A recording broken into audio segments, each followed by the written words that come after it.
Você está assistindo Maratona, programa Médicos em 3D, com a doutora Luzaneri Cruz, na TV Ambiental, a TV que te reconecta. Oferecimento Instituto Feminina, Saúde e Bem-Estar da Mulher.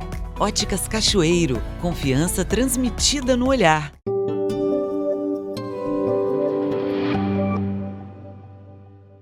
Olá, esse é o Médicos em 3D.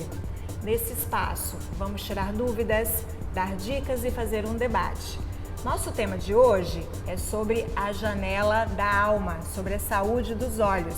E aqui comigo para discutir sobre isso está Liliana Nóbrega. Tudo bem, Liliana? Tudo ótimo, Luza. É um prazer estar aqui com você. Liliana, eu queria começar falando sobre assuntos quentes, né? Assuntos recentes que a gente vê inundando a nossa internet. A gente podia começar a falar sobre miopia. O que você acha? Luza, é um tema atualíssimo, tá? Nós estamos com uma campanha das sociedades brasileiras de oftalmologia, sociedades brasileiras de pediatria, sociedades médicas em geral, com um alerta permanente sobre a miopia. Até 2050, metade da população mundial será míope. Isso é uma previsão muito ruim, não é? Quando eu vi esse número, eu cheguei a ficar assustada. Achei exagerado, mas não é. Não é exagerado e é para assustar mesmo. Então a gente criou essa campanha como um alerta para os pais e responsáveis de crianças, para que levem as crianças ao médico oftalmologista para fazer exame, para ver se essa criança está míope ou não. Se tiver míope, acompanhar. Por que essa miopia está aumentando assim no mundo? Porque as crianças estão na frente das telas, de tablets, celulares, computadores. Então as crianças não olham para longe, as crianças estão confinadas dentro de casa. Com a pandemia isso piorou muito, aulas online, lazer online, joguinhos.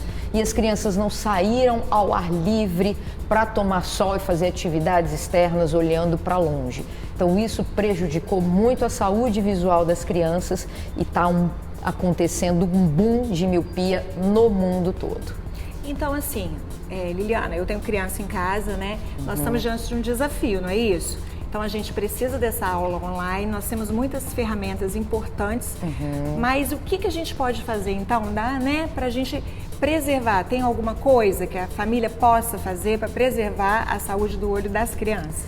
Sim, algumas dicas que a gente tem dado na hora das consultas, né, para os pais. A primeira coisa, Luza, é tirar as crianças das telas. De 0 a 2 anos, nenhum momento essa criança pode estar na tela. E a gente vê bebês hoje com o celular nas mãos, né? Depois de 2 anos, você vai ter, com a orientação do pediatra, algum período que você possa entregar uma tela para o seu filho, mas seriam períodos curtos também. E aí depois de 4 a 6 anos, um pouquinho a mais, de 6 a 8, um pouquinho a mais. Mas a criança não pode ficar o tempo todo em frente às telas. Esse excesso de visão de perto está aumentando a miopia e também a falta do sol. Então a primeira coisa, tirar números de horas de frente das telas. E a segunda coisa, 1 hora por dia ao sol, em atividades ao ar livre, seja ela andando, caminhando, andando de bicicleta, passeando com o cachorro, fazendo esporte, jogando bola. Essa criança precisa desse estímulo da luz solar também, para que libere hormônios e que não cresça excessivamente esse olho. Quando o olho cresce excessivamente, há um aumento da miopia. E o aumento da miopia está relacionado não só ao uso de óculos e dependência de óculos, mas também associado a doenças oculares graves que causam baixa de visão, como descolamento de retina, glaucoma, doenças da mácula. Então, a grande importância da gente tentar prevenir esse boom de miopia na nossa sociedade. E o adulto também deve diminuir o tempo de tela? Porque às vezes a gente fala da criança, né? Outro dia eu vi um alerta até de um psicólogo falando que quem tem mais vício em tela é o adulto e a criança meio que imita isso, né? Sim, nós temos que ser o exemplo, né? E nós temos que orientar as crianças e os adolescentes. Eles não vão saber dessas consequências, né? Então os pais têm que orientar essa criança. Um outro tema interessante, novo, é sobre a miopia, aliás, o déficit de visão e o Alzheimer, não é isso? Eu queria que você falasse um pouquinho sobre esse tema. Luz, é muito interessante você tocar sobre esse assunto, porque saiu um estudo em janeiro de 2022 relacionando a cirurgia da catarata à diminuição em 30% dos casos do desenvolvimento de Alzheimer. Então, hoje a gente informou isso à população, né? A geriatria, ela já sabe da importância da cirurgia de catarata para um paciente de 60 anos ou mais, né? A gente já sabia que essa cirurgia aumenta a qualidade de visão do paciente, aumenta a qualidade de vida, previne quedas, melhora a mobilidade do paciente idoso porque ele está enxergando melhor. E hoje a gente sabe que estimula a parte cognitiva do nosso cérebro, prevenindo em 30% os casos de Alzheimer. Então, super interessante. Como vocês podem notar, a criança, é muito importante ela enxergar bem para o desenvolvimento neurosensorial do olho. E na vida, né, a gente já idoso, como isso é importante para estimular o nosso cérebro também. Tudo ligado, né? Tá tudo ligado. O olho, uma máquina perfeita. A gente fala que o olho é só um captador de imagens, mas ele é quase uma parte do cérebro. Super importante. No próximo bloco, nós vamos perguntar para a Liliana se a nossa saúde geral influencia na saúde dos olhos. Espero vocês para o próximo bloco.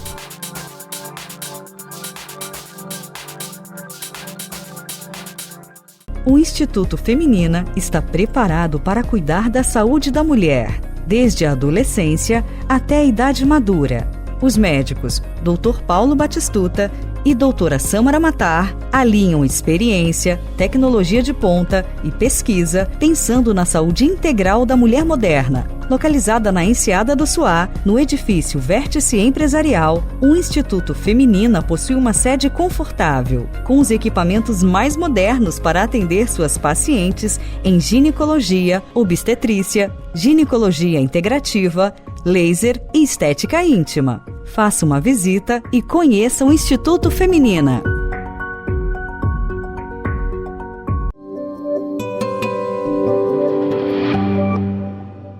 Voltamos com o nosso Médicos em 3D e hoje estamos falando sobre a saúde dos olhos com Liliana Nóbrega. Então, Liliana, uma conversa que a gente teve anteriormente entre endócrinos e oftalmos, né? A gente discutiu uma coisa que eu queria que você trouxesse hoje.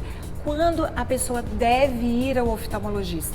Hoje, a criança, quando nasce na maternidade, ela já tem que fazer o primeiro exame, o chamado teste do olhinho ou teste do reflexo vermelho. Recentemente, nós tivemos o caso da filhinha do Tiago Leifert, que está tratando um tumor intraocular, tá? Esse tumor é mais frequente na infância, por isso a importância desse acompanhamento. Então a criancinha nasceu, faz nas primeiras 72 horas um teste do olhinho, para o médico já ver se tem alguma opacidade ali atrapalhando. Se atrapalhando a entrada de luz, se tiver essa opacidade, é uma urgência oftalmológica. A criança tem que tratar ali, bebezinha, para que ela possa ter o desenvolvimento neurosensorial do seu olho, né, preservado. Senão o olho não desenvolve. A criança vai ficar cega, não aprende, não entra luz, não desenvolve o cérebro. Passado o teste do olhinho normal, o pediatra ainda tem que fazer esse teste mais umas 3 vezes durante o primeiro ano da criança. E nós recomendamos também que no primeiro ano da criança ela seja levada ao oftalmologista também. E ali o oftalmologista anualmente examinar essa criança, tá? Porque na primeira infância nós temos patologias que, se não diagnosticadas, a criança não desenvolve aquela visão. Então, se a gente levar a criança só quando ela for alfabetizada, 7, 8 anos, e aí a gente pegar alguma patologia, uma diferença de grau muito grande, a criança enxerga de um olho e do outro não, a gente não vai ter tempo mais de desenvolver essa criança, tá? Ela vai ficar com uma sequela visual para o resto da vida. Na adolescência, com o crescimento, nós vamos mudando o nosso olho também em diâmetro, podemos ter surgimento de graus como a miopia, astigmatismo, hipermetropia, que precisam de óculos, necessita de um acompanhamento também anual. Na vida adulta, nós estamos sempre trabalhando, então nós precisamos estar com o óculos certo, pressão ocular medida, fundo de olho também. E depois de 40 anos desenvolvemos vista cansada, que é a dificuldade de enxergar de perto, vamos precisar de um acompanhamento. 60 anos, catarata, glaucoma é muito importante também, se a pessoa tem uma história familiar ou não. Então precisa ir ao médico. Doença assintomática, o paciente não sente nada. Só através do exame oftalmológico poderá ser diagnosticado. Liliana, é papo sensacional, dá pra gente conversar aqui, né, o dia inteiro. Mas assim, por último, eu queria que você deixasse uma dica pra gente. Claro que na sua fala você já foi dando dicas, né? Mas eu queria que você falasse uma coisa especial que você gostaria de trazer, que você julgasse que fosse importante para as pessoas que estão em casa. Luza, então a dica super importante para os seus telespectadores. Vá ao médico oftalmologista, cuide da sua saúde visual, cuide dos seus olhos. A visão é um dos sentidos mais importantes que a gente tem. Através dela, nós nos comunicamos com o meio externo, né? Através da visão, nós podemos ter parte cognitiva do nosso cérebro desenvolvida, prevenindo doenças como Alzheimer, como a gente falou. Então, vá ao seu médico, não deixe você ter queixas visuais para ir ao seu médico. Leve a sua criança ao seu médico, leve o seu idoso ao médico. A saúde visual, ela muda desde o momento em que a gente nasce até o momento em que a gente morre. Então a gente precisa do médico oftalmologista. É um dos médicos principais que a gente precisa frequentar durante a nossa vida. Esse foi o nosso Médicos em 3D, dúvidas, dicas e debates. Quero agradecer novamente a Liliana. Esses e outros conteúdos você encontra no YouTube da TV Ambiental e até o nosso próximo encontro.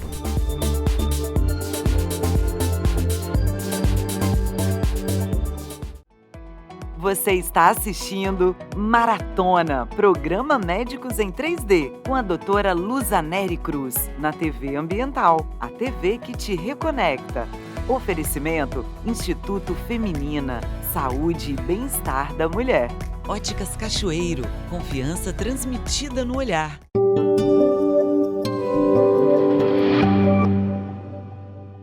Estamos no Médicos em 3D, um espaço para trabalhar algumas dúvidas, fazer um debate e, por último, te dar umas dicas. Minha convidada de hoje é Simone Tosi. Simone é infectologista e muito amiga minha. E nosso tema é um tema muito quente. Tudo bem, Simone? Tudo bem. Primeiramente, nós vamos falar sobre as ISTs, infecções sexualmente transmissíveis. Falar nesse tema nos dias de hoje, Simone, parece que não faz sentido nenhum, né? Mas é muito pertinente, tendo em vista que as ISTs, né, que antigamente eram as DSTs ou as doenças venéreas, elas continuam com uma alta incidência e prevalência na população, sobretudo de jovens. E a gente fala de uma doença, igual você falou, uma doença milenar, né, Simone? Antigamente essas pessoas boêmias, né, que estavam ligadas à noite, morriam até dessas doenças e agora elas estão voltando. Vamos começar falando, o que você acha da gente falar de sífilis? Olha que doença antiga, parece que a gente estava com ela sob controle, mas voltou com muita força, não é isso? Sim, a gente já vê há alguns anos, né, tendo em vista o sexo desprotegido, porque no primeiro momento do HIV, as pessoas ficaram com muito medo e se protegeram e evitaram realmente o sexo de risco. Mas o que a gente vê com a terapia antirretroviral de alta efetividade é que isso vem aí na última década caindo muito e, consequentemente, as pessoas se expõem a outras doenças além do HIV. E a sífilis tem tido uma prevalência muito alta. A gente tem hoje, tanto no consultório público, né, do SUS, quanto privado, a gente tem pacientes chegando com sífilis e, principalmente, esse impacto a gente vê muito na maternidade, né? Ainda pessoas com sífilis, não só adquirindo sífilis antes e durante a gravidez, mas as crianças nascendo com sífilis congênita. Simone, então fala um pouquinho qual é o impacto para o bebezinho. Primeiro, a sífilis no adulto, é praticamente sem sintomas, não é isso? Sim. Mas para o bebezinho é muito impactante, não é mesmo? Sim. Então fala um pouquinho por que a gente se preocupa.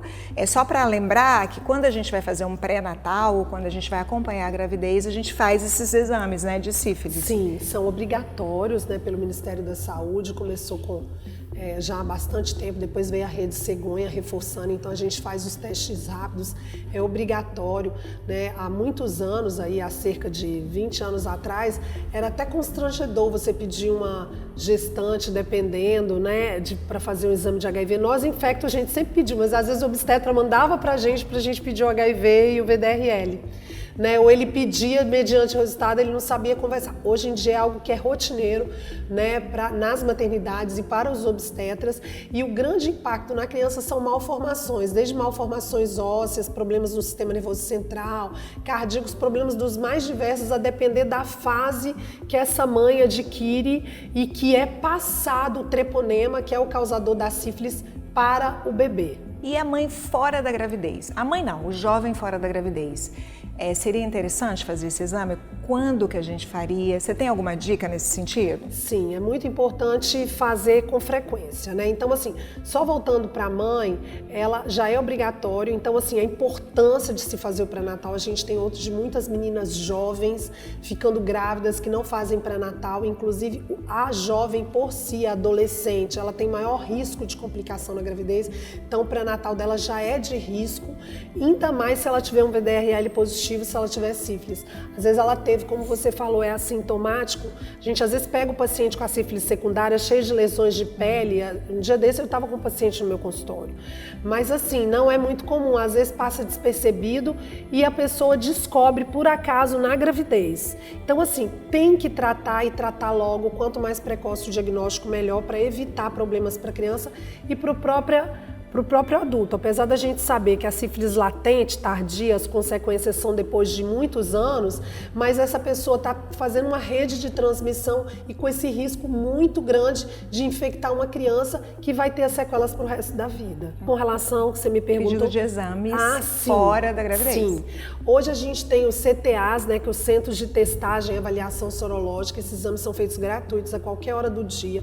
Você pode procurar um CTA no seu município, todo município tem. Lá são feitos testes rápidos, sem que você tenha que explicar por quê, você só chega lá e pede para fazer. Ou, né, para quem tem plano de saúde, operadora de saúde, também pode pedir para o seu médico para fazer. Mas tem muitas pacientes que preferem, até pela facilidade, para não ter que explicar, procurar o CTA lá perto da sua casa ou no seu município para fazer. Eles testam também não só sífilis, né, mas fazem também o HIV, hepatite, que é muito importante, que muitas vezes com essa motivação você descobre outras doenças crônicas. Lembrando, gente, que doação de sangue você não deve ser motivado a doar sangue para fazer testagem sorológica, porque o próprio fato de você ter essa motivação é porque você está tendo exposição de risco. Então a gente orienta que você não doe sangue, tá? Porque apesar dos exames hoje terem uma acurácia muito grande, todo o ciclo de sangue ele é muito bem triado, mas existe sempre os períodos de janelas, então você deve estar atento e não usar o hemós, onde, né, todo o ciclo de sangue ele é muito caro, o investimento, as sorologias, porque os testes são testes de melhor acurácia, então não usar o banco de sangue para fazer testagem, mas sim você deve doar sangue. E para isso você tem que evitar a exposição de risco. Claro. Simone, vamos falar um pouquinho de tratamento? Então a gente usa penicilina, não é isso? Sim. Estou falando da sífilis, né? Sim. E você falou para mim que tem já casos de alergia, né? Sim. Que o tratamento agora também tem se tornado um desafio. Padrão ouro para tratar sífilis, eu sempre comento isso com os meus pacientes e com meus alunos, que assim, a penicilina benzatina, muita gente usa como se fosse para benzer, né? Para tudo. E não é, ela tem um nicho de doenças muito, não é nem nicho de doenças, mas de micro-organismos, a cobertura é muito direcionado, e aí a gente usa, um dos grandes usos do bezetacil, que esse não diminui, é para sífilis, para o tratamento de sífilis, né? E quando a gente não sabe em que fase tá, a pessoa tem que usar aí, são 6 injeções de 1.200.000, né? unidades. Então, assim, é uma dose boa, é uma dose alta, e para quem tem alergia à penicilina, isso às vezes que é inviável.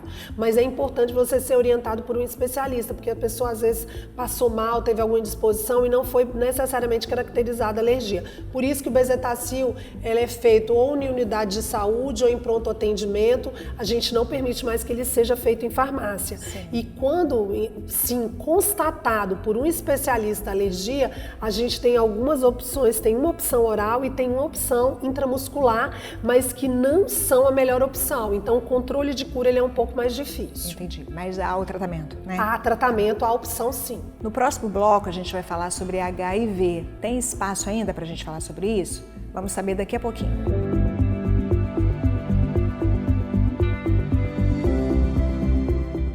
O Instituto Feminina está preparado para cuidar da saúde da mulher, desde a adolescência até a idade madura. Os médicos Dr. Paulo Batistuta e doutora Samara Matar alinham experiência, tecnologia de ponta e pesquisa pensando na saúde integral da mulher moderna. Localizada na Enseada do Suá, no edifício Vértice Empresarial, o Instituto Feminina possui uma sede confortável, com os equipamentos mais modernos para atender suas pacientes em ginecologia, obstetrícia, ginecologia integrativa, laser e estética íntima. Faça uma visita e conheça o Instituto Feminina.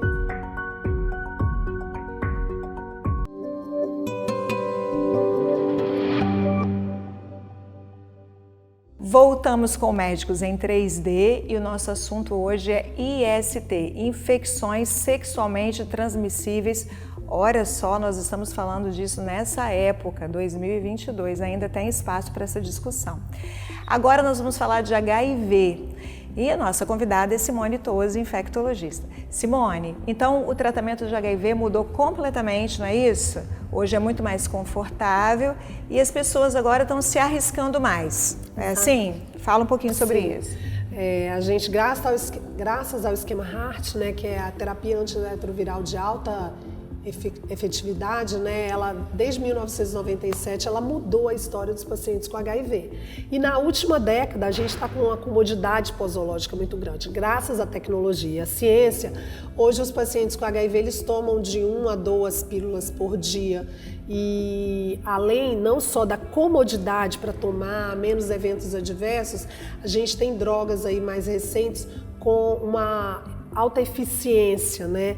E não só uma eficiência em combater o vírus, ou seja, a pessoa às vezes chega aí pra gente, acabou de fazer o diagnóstico com milhões de cópias de vírus e em um mês ela já está indetectável. Então, assim, não só eficiência, mas também uma alta barreira à resistência, o que é muito bom para a gente, porque isso a gente consegue manter o mesmo esquema antirretroviral para o paciente anos e décadas. Isso é muito bom, porque aí a gente tem um arsenal terapêutico melhor, caso ele tenha algum problema de intolerância, mas a gente sempre frisa muito, que é muito importante a adesão, tomar certinho todo dia. Então, isso tem contribuído muito para a qualidade de vida dos nossos pacientes vivendo com AIDS e, consequentemente, a gente vê também um certo afrouxamento nas medidas de controle da população, que eu acho que as pessoas começam a ver que a qualidade de vida não foi afetada. A gente já tem aí pelo OMS, não existe mais uma expectativa de vida na pessoa vivendo com AIDS, ela vive como todos nós e hoje em dia os pacientes com HIV, eles morrem de infarto, de AVC, de câncer. Eles não morrem da doença se eles tomarem a terapia direito e, de certa forma, o que é muito bom, a gente vê uma consequência na expectativa das outras pessoas que acabam se arriscando e se contaminando, não só com HIV, mas com as outras doenças, né, como a gente falou da sífilis e também das hepatites.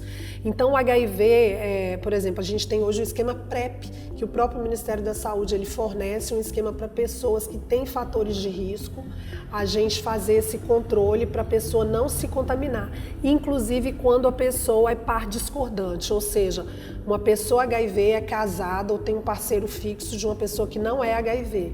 Também tem esse medicamento que ele pode estar tomando para evitar, tem nível de evidência científica que isso evita que ele adquira. Claro que essa pessoa tem que estar com a carga viral indetectável, que é o que a gente hoje tem conseguido com êxito. Uhum. E Simone, então o HIV passou a ser uma doença crônica, né? Sim, é uma doença crônica. E aí os pacientes agora querem usufruir de outras coisas que a população geral também tem. Então até te contei que eu tenho uma paciente que ela queria melhorar a massa muscular. Eu acho que você tem esses casos também. O paciente quer ir para academia, quer ficar bonito, né? A busca pela beleza é muito intensa. E às vezes eles se arriscam um pouquinho nessa busca. Então essa minha paciente, por exemplo, queria usar um anabolizante. Eu falei, opa, peraí, porque ainda assim a gente tem um rim para cuidar e um fígado para cuidar, não é isso? Na população em geral a gente já cuida disso, né, minha gente? Os anabolizantes têm uma indicação específica, não é para a população e nem para alcançar beleza, ela tem uma indicação médica. Imagina um paciente com HIV tomando um coquetel, uma medicação de uso diário. Queria que você falasse um pouquinho sobre isso. É muito pertinente, né, essa colocação sua. Realmente os anabolizantes, eles não deveriam, né, do ponto de vista médico, né, tudo que a gente tem de evidência científica ser usado para beleza, né, com fins estéticos. Fins estéticos também tem toda uma repercussão óssea, né? Eu já tive muito paciente de trauma, osteomielite, quando eu fui descobrir que às vezes não recuperava, estava usando anabolizante, uma coisa que às vezes o paciente não comenta conosco. E assim o paciente também deve comentar, né, do antirretroviral, porque mesmo que hoje em dia as drogas têm menos efeitos adversos e menos toxicidade, tanto renal como hepática, ela existe sim. E a gente vigia muito. Então, assim, a gente não estimula de maneira nenhuma o uso de anabolizantes nos nossos pacientes. Eu estava comentando também que eu tive recente alguns pacientes meus com alteração da função renal. Isso me preocupou muito, porque uma das drogas de primeira escolha, não só pela eficiência, né, mas pelo pouco evento adverso, que a gente usa hoje como primeira linha, ela pode causar insuficiência renal. Então, meus pacientes começaram a piorar a função renal, já fiquei preocupada. E quando a gente foi ver com o nefrologista, eram as proteínas, o whey protein, porque acaba causando a sobrecarga. Então, realmente, a gente agora tem que se adaptar aos hábitos de vida dos nossos pessoas vivendo com AIDS, porque não são nem doentes, né? A grande parte, já há alguns anos, a gente começa terapia antirretroviral para todo paciente que sabe que tem HIV, porque isso mostrou benefício. Antigamente, né, a gente fazia para somente as pessoas que tivessem com CD4 mais baixo, que tinham mais risco de adoecer. Hoje em dia não, já está comprovado que quanto antes a gente inicia a terapia, até porque os efeitos colaterais são muito baixos e a toxicidade a longo prazo também, então a gente já faz e tem que estar muito atento, porque tem muita gente usando antirretroviral e que não pode usar algumas drogas.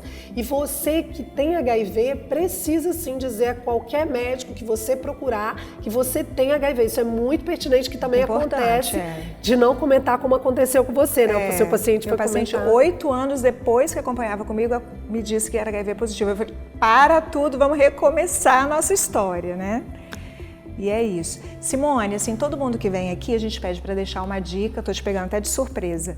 E eu queria que você deixasse uma dica para um grande público que está te vendo, que não é médico, que precisaria de algum conselho especial. Qual é o conselho que você dá para o seu paciente lá quando você está juntinho dele? O conselho que eu dou é para se proteger, né? Mesmo aquelas pessoas que já são casadas, que têm, né, essa parceria fixa aí, a gente, mesmo aqueles pacientes que têm HIV, ambos, né, a gente tem que se proteger, se cuidar para não adquirir outras doenças. E a melhor proteção é o sexo seguro, né? Eu lembro do meu professor lá, quando eu comecei a medicina, ele falava, né, que o sexo mais seguro que a gente tem é com alguém que fez sexo só uma vez, 2 pessoas que só fizeram sexo uma vez e é com a mesma pessoa.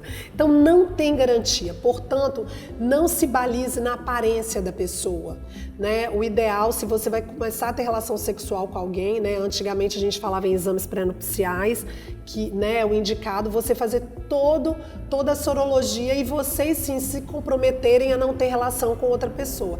Esse é o sexo mais seguro que hoje a gente pode preconizar e, óbvio, na dúvida, usar o preservativo, né? Mas acima de tudo, procurar ter um parceiro fixo, ser fiel a esse parceiro, tá? E manter aí, antes de tudo, zerar com exames sorológicos, porque você não sabe qual a história prévia dessa pessoa e nem ela muitas vezes sabe que ela está contaminada, né? Não é uma questão só de boa fé, é uma questão científica. Você precisa fazer esse rastreio para você ter certeza que você não está transmitindo nada. Então eu queria te agradecer muito por estar aqui com a gente. Esse assunto é excelente, pertinente e super atual. Esse foi o Médicos em 3D. Esses e outros conteúdos você encontra no YouTube da TV Ambiental, a TV que te reconecta.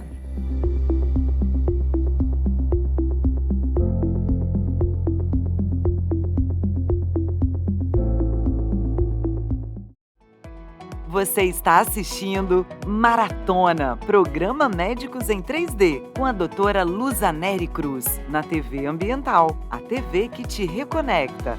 Oferecimento Instituto Feminina, Saúde e Bem-Estar da Mulher. Óticas Cachoeiro, confiança transmitida no olhar.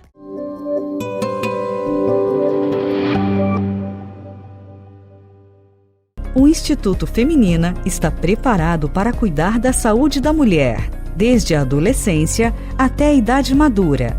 Os médicos Dr. Paulo Batistuta e doutora Samara Matar alinham experiência, tecnologia de ponta e pesquisa pensando na saúde integral da mulher moderna. Localizada na Enseada do Suá, no edifício Vértice Empresarial, o Instituto Feminina possui uma sede confortável, com os equipamentos mais modernos para atender suas pacientes em ginecologia, obstetrícia, ginecologia integrativa, laser e estética íntima. Faça uma visita e conheça o Instituto Feminina.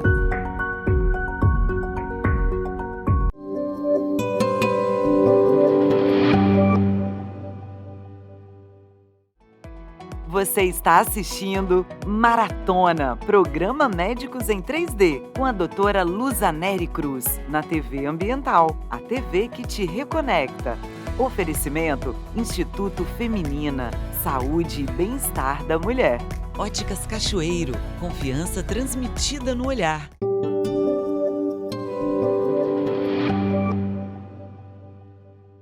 Esse é o programa Médicos em 3D, um espaço para fazermos um debate, para tirarmos algumas dúvidas e, por último, para te darmos algumas dicas em saúde.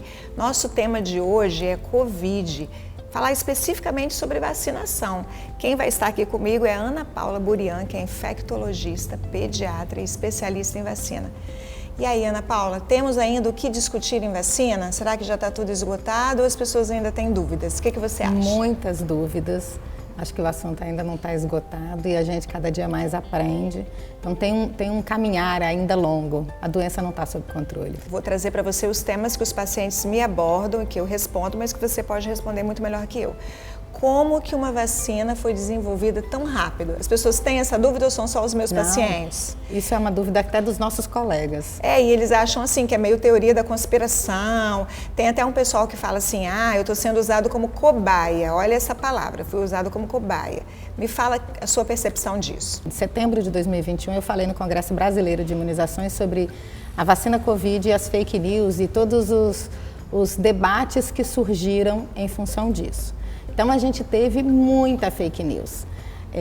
A vacinas das plataformas atuais, a gente tem 3 plataformas básicas. Então, a gente tem a Coronavac, que é uma plataforma muito antiga, que é semelhante à vacina antitetânica, semelhante à vacina da influenza. Essa a gente conhece bem, A gente conhece bem. Agora, ao contrário do que as pessoas dizem, nenhuma das vacinas utilizadas no Brasil tem o vírus da Covid vivo dentro dela. Nem a Pfizer, nem a AstraZeneca, nem Janssen, nem Coronavac. A vacina da AstraZeneca e da Janssen, elas são de plataforma de vetor viral. Elas utilizam a cápsula do adenovírus e lá dentro a informação genética para produzir anticorpo contra a Covid. Qual vacina já foi utilizada desse jeito? Ebola. Ebola foi controlado na África com uma vacina de vetor viral. A vacina da Pfizer, que é a vacina de RNA mensageiro, existem estudos dessa vacina há mais de 10 anos. Estavam trabalhando nessa vacina para outras doenças. Tá? Então ela utiliza, não muda o nosso DNA, não muda o nosso RNA, ele é um mensageiro, ele só leva a informação.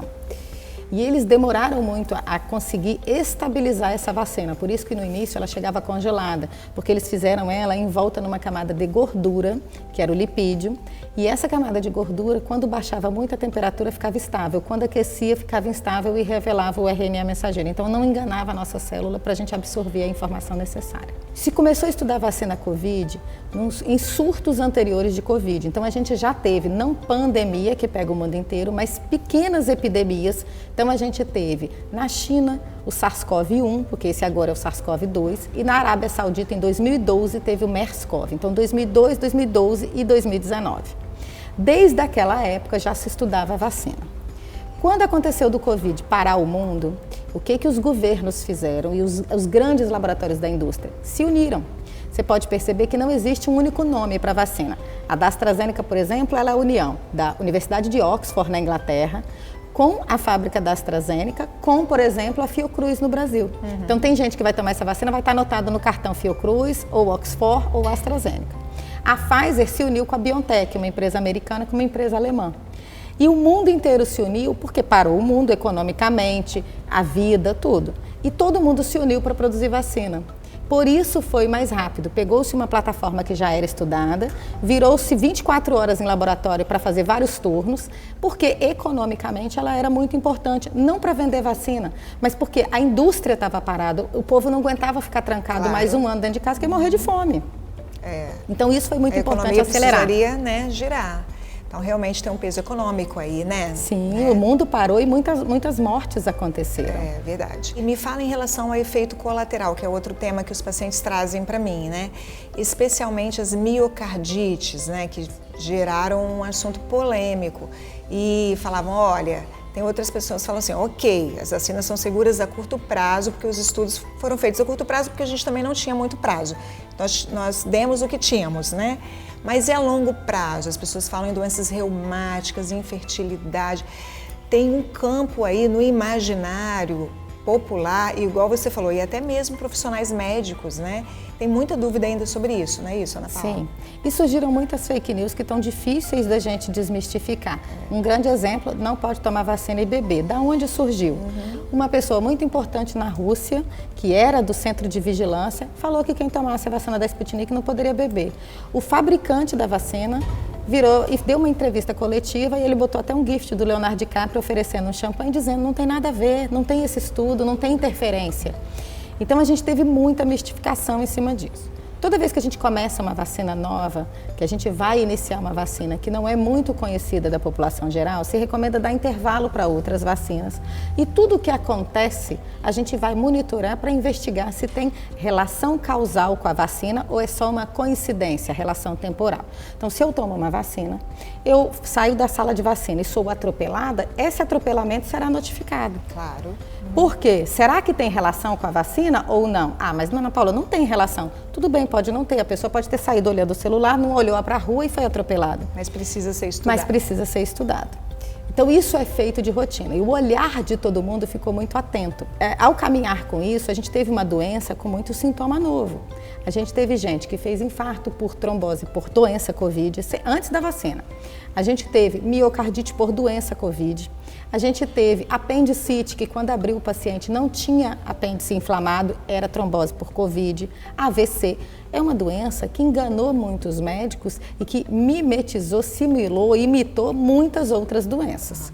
Só para lembrar, né, Ana Paula, que a doença trombótica pela doença, né, é muito maior, infinitamente, do que pela vacina. É 18 vezes mais alta do que a trombose por doença Covid, é 18 vezes mais alta do que pela vacina. A trombose por uso de anticoncepcional é 5 vezes mais alta do que pela vacina. Então, isso não é divulgado porque não é interessante. Hoje, se você faz um vídeo relatando o benefício da vacina, ninguém divulga. Mas se você faz alguma coisa falando mal, todo mundo divulga. E, por exemplo, eu tenho risco de morrer com a vacina da febre amarela? Tenho. Você sabia que tem esse risco? É 1 para 500 mil. A cada 500 mil pessoas vacinadas para a febre amarela, 1 tem risco de ter a doença viscerotrópica aguda de forma grave e até óbito. Mas por que eu tomo vacina? Por que em 2017 nós vacinamos milhões de pessoas? Porque o risco de morrer de doença febre amarela é 1 para 2, 1 para 3. Então eu estou trocando o risco de 1 para 3 para o risco de 1 para 500 mil. é relação risco com benefício. Exatamente. A gente faz isso na medicina o tempo todo, né? Agora, eu entendo que pais e pessoas ficaram preocupados de ter alguma reação com a vacina Covid. Lógico, eu sou mãe, eu também tive, eu tenho filho adolescente e o mais alto risco de doença miocardite por vacina é em meninos, adolescentes e adultos jovens de 12 anos, que era a fase inicial da vacina, até 30 anos. Fui estudar tudo que existia, olhei protocolo de miocardite do mundo inteiro, o melhor protocolo de um hospital canadense, olhei Austrália, Nova Zelândia, Japão, Europa, Estados Unidos, tudo. E aí eu sentei com meu filho para a gente conversar sobre isso. E eu entendi que ele precisava voltar a conviver em coletividade, que ele tinha risco sim de doença Covid, mesmo que forma leve, o impacto que isso poderia gerar, dele pegar a doença e transmitir para os avós mesmo vacinados, como ele se sentiria. Porque a gente teve muito jovem que foi para balada, foi para a noite, quando ainda estávamos em pandemia, sim, voltou, transmitiu para as pessoas da família e teve familiar que morreu. Tem vários casos, né, relatados. Ainda nessa linha de raciocínio, então me fala, por que vacinar a criança? Que é outra questão. As crianças, né, adoecem muito pouco, estatisticamente, têm doenças muito leves. Então eu preciso vacinar a criança? É seguro? Que é seguro você já deixou claro. Agora, precisa mesmo vacinar? Ou isso é uma extravagância de algumas pessoas, alguns pensadores? Quando as pessoas dizem que não querem vacinar porque não confiam, por exemplo, na vacina de RNA mensageiro, a gente tem a opção da Coronavac para as crianças acima de 6 anos e essa faixa etária vai descer. Nós trouxemos para o Espírito Santo o estudo Projeto Curumim, que foi realizado no Hospital das Clínicas, é a dissertação de doutorado da doutora Carolina Strauss, junto com a coordenação da doutora Valéria Valim, e eu fiz a parte da randomização de vacina do estudo, porque ele é duplo cego.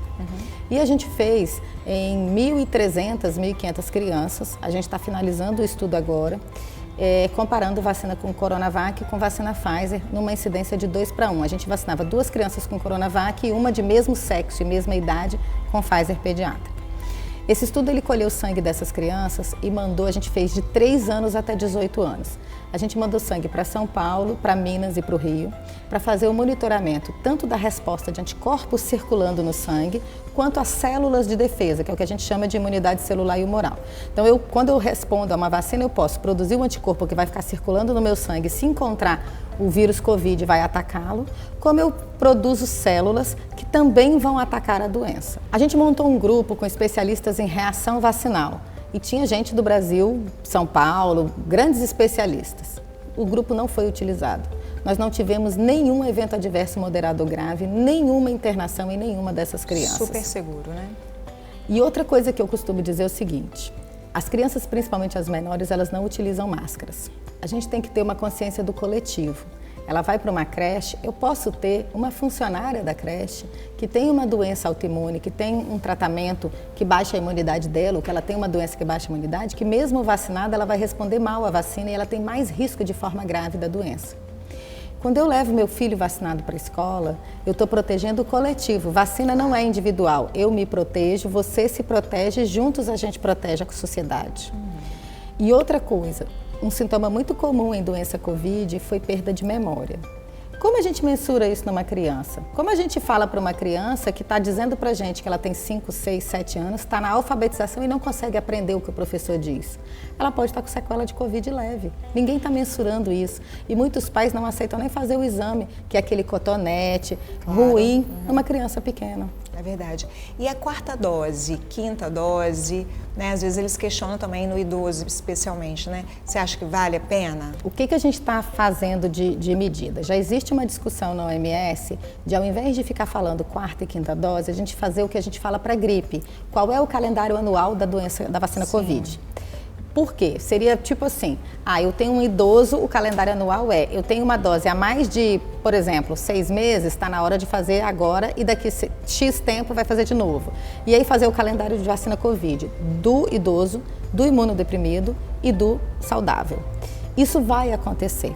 A gente está precisando de tempo para entender essas subidas de caso, essa mutação do vírus, que todo vírus faz mutação, tanto que a vacina de gripe muda todo ano em função de mutação, e o vírus Covid também faz mutação. O que a gente percebe é que esse número de doses, 4ª dose, 5ª dose, esse nome faz a população Pesou cair um pouquinho. em descredibilidade da vacina e dá munição para quem quer falar mal de vacina dizer, daqui a pouco nós estamos tomando a 10ª dose. Que eu tomarei, se eu precisar. Eu também. Eu também. Eu trabalho no Jaime e eu vi morrer muita gente. Aí a gente fica, né, impactado, né, Ana Paula? Geralmente o governo faz essas recomendações à medida que elas se tornam necessárias dessas doses.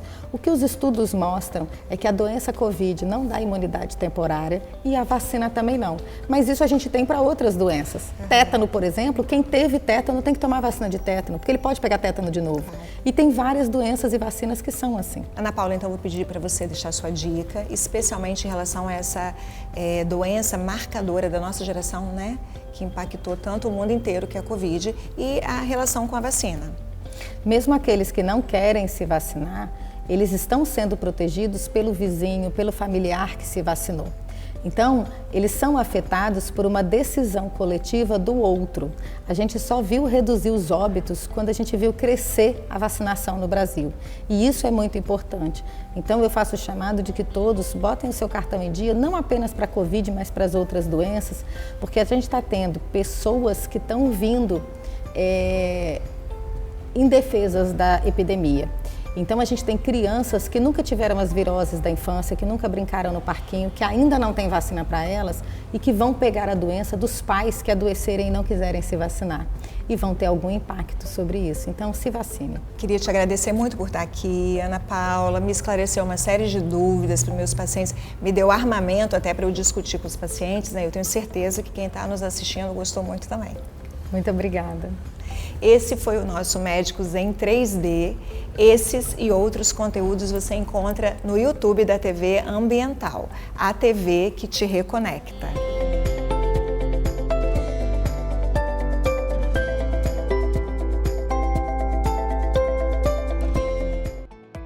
Você está assistindo Maratona, programa Médicos em 3D, com a doutora Luzaneri Cruz, na TV Ambiental, a TV que te reconecta. Oferecimento Instituto Feminina, Saúde e Bem-Estar da Mulher. Óticas Cachoeiro, confiança transmitida no olhar.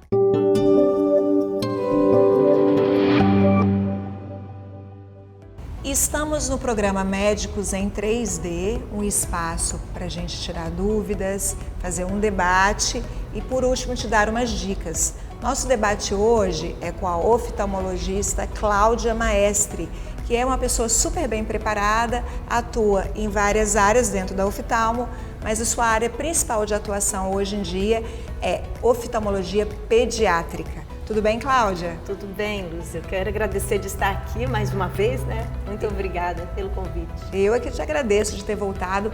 Nosso tema não se esgotou no programa passado e a gente trouxe Cláudia de novo. Bom, Cláudia, vamos começar com um assunto muito novo. Até te falei que é novo até para mim, que é o processamento visual. O que é isso? Quando procurar? Como desconfiar que a criança precisa desse tipo de exame? Bem, hoje em dia a gente tem sido procurado pelo processamento visual. O processamento visual nada mais é do que um exame oftalmológico completo. Então, que vai desde o globo ocular e o cérebro, a conexão do globo com o cérebro. Eu falo assim, o olho é o monitor do computador. Aqueles fios que levam o computador até aquela CPU é os nossos nervos, o nervo óptico principal que chega até o cérebro. Chegando até o cérebro a todo o processamento. O processamento da visão é o mecanismo que a visão está sendo formada, diferente da percepção. A percepção é formada por esses mecanismos, o processamento.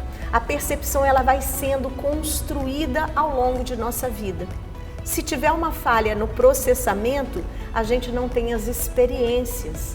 Então atua até no convívio social, alteração no convívio social. Pode atuar no aprendizado, por exemplo? No aprendizado.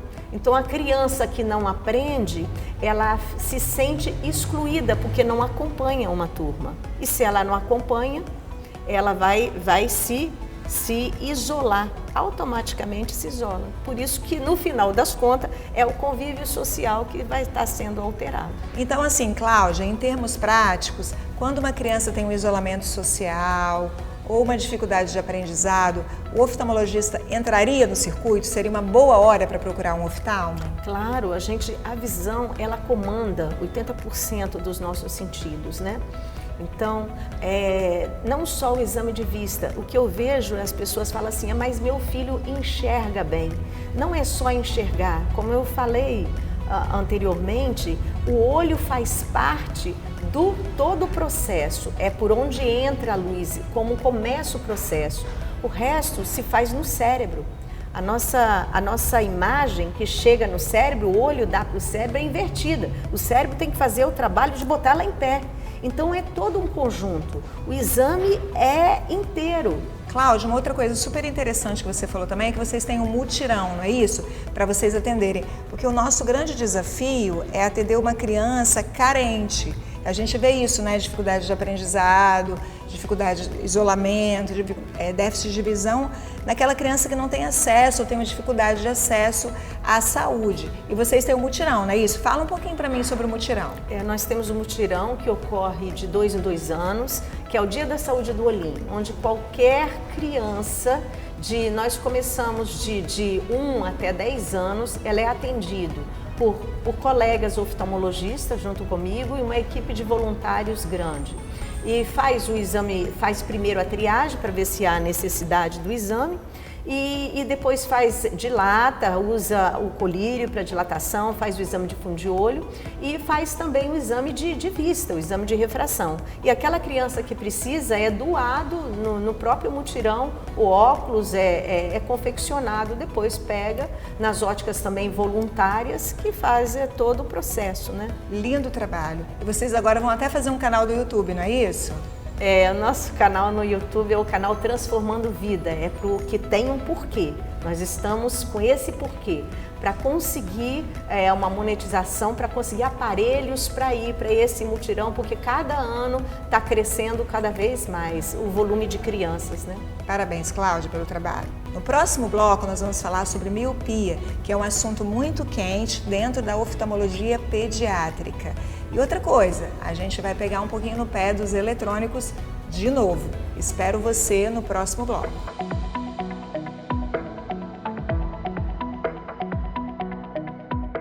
O Instituto Feminina está preparado para cuidar da saúde da mulher, desde a adolescência até a idade madura.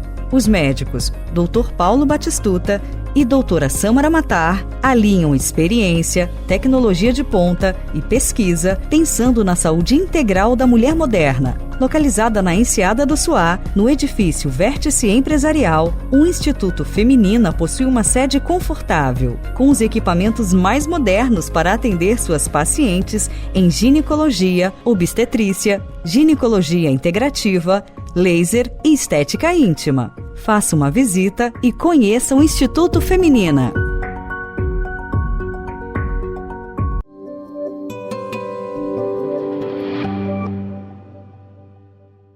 Voltamos com o programa Médicos em 3D e o nosso debate hoje é sobre oftalmologia pediátrica. Não dá para falar nesse assunto sem falar de miopia. Quem está aqui comigo é Cláudia Maestre. Cláudia, eu vi um artigo bombástico falando que 50% da população vai se tornar míope em um tempo curto. A previsão é curta, não é isso? Conta pra gente esse assunto, fala um pouquinho sobre ele. Gente, nós estamos na era digital e nada mais comum do que a criança já usar eletrônicos desde do colo da mãe, né? Então é o que a gente está vendo, essa onda crescente. Como a nossa visão está para ser desenvolvida, então nós começamos a nossa visão de perto e ela vai desenvolvendo para longe. O olho, para ficar confortável, o cérebro, para ficar confortável, desenvolve o aumento da miopia, um crescimento ocular que aumenta a miopia. Começa isso nos países asiáticos que usam muitos eletrônicos. Depois nós temos os países primeiro mundo e os países de desenvolvimento seguem a mesma linha, né? Então a miopia tem sido crescente, tem dobrado, triplicado o número de míopes que a gente vê no consultório. Né? E existe recurso, Cláudia? Você me falou de um monte de terapias novas, né, que incluem colírios, né, lentes de contato. Fala um pouquinho sobre cada uma delas. A boa notícia é isso aí, que a gente já pega essas crianças quando a miopia é de cunho axial. O que é axial? O olho crescendo. Quando é o olho que está crescendo, o que a gente faz primeiro são as orientações, o uso de colírios para poder frear esse crescimento da miopia, essa evolução. E agora está sendo lançado recentemente, está no forno, acabou de ser lançado essa semana, lentes de defoco. São lentes também progressivas para esse combate, essa progressão miópica, né? É essa a novidade que a gente está tendo. E Cláudia, a gente já estava até comentando, né, que esse tempo de internet, não só de internet, né, mas de eletrônicos, é que tem causado, né, isso. E existe um tempo saudável para a gente ficar exposto. Eu falei para você que eu acho que o problema não é nem a criança está imitando um adulto, né? Eu tenho visto no consultório adultos que não comem, as pessoas não têm horário nem para comer agora, elas comem respondendo WhatsApp, não é isso? Para evitar a miopia, como que seria assim, cada tempo de que a criança deveria estar exposta em cada idade? Foi preconizado o seguinte, de 0 a 2 anos, 0 de eletrônico. É alguém que vai dar o eletrônico na mão da criança. Então essa pessoa não pode dar porque ela não precisa conhecer os eletrônicos. De 3 a 6 anos, meia hora por dia no máximo. Então de 7 a 10 anos, 1 hora por dia do máximo. E depois dos 10 anos a gente conversa. A gente colocou o 20-20-20, é de 2020 mesmo da pandemia. O primeiro 20 é a cada 20 minutos, ele pode passar 20 segundos olhando a 20 pés, que se relaciona a 6 metros. Isso é, coloca a sua criança para estudar perto de uma janela, então a cada 20 minutos ela olha 20 segundos lá para o céu. Então isso vai relaxar o músculo e vai dar uma sensação melhor de estímulo também de visão para longe, né? E você costuma dar dicas também para os adultos, Cláudia? Também. Para os pais, orientar? Você até me contou uma história que tem crianças que nem se alimentam se não forem estimuladas. É uma distração, né? A criança distrai com o eletrônico, não é isso? E aí acaba comendo. Conta um pouquinho do que você fala para os pais. Uma das causas de crescimento ocular é a falta do sol. As crianças foram para dentro de casa e o olho começou a crescer e a miopia também a aumentar. Eu falo para os pais o seguinte, precisamos cronometrar esse tempo, mas primeiro começa pela gente. Então nós temos que ter a disciplina em casa de não pegar o celular perto da criança, nós temos que colocar horas também para nós, para poder sermos exemplos para nossas crianças. É fácil? Não. É difícil, mas nós podemos, juntos nós podemos ajudar essa geração a libertar dos eletrônicos. É uma coisa boa, mas também não é tão saudável quando se passa muito tempo ali, né? Desafiador, né, Cláudia? É desafiador. Inclusive para nós, né, que sabemos, né? Essa é a palavra, é um desafio. Todo Todo dia que você levanta, esse é um desafio de nós pais hoje em dia. Cláudia, por último eu vou pedir para você deixar a dica pra gente, né? Todo mundo que vem aqui deixa uma dica e eu queria saber a sua dica dessa vez para esse assunto. Eletrônicos existe, mas nós podemos, juntos nós podemos combater isso aí com as nossas crianças. E nós precisamos ensinar a dominar o uso dos eletrônicos. Aí sim nós vamos ter uma geração inteligente e muito antenada, globalizada. Isso aí, obrigada pela presença de novo. O assunto sempre muito pertinente, muito interessante. Eu que agradeço. Esse foi o nosso programa Médicos em 3D. Esse e outros conteúdos você encontra no YouTube da TV Ambiental, a TV que te reconecta.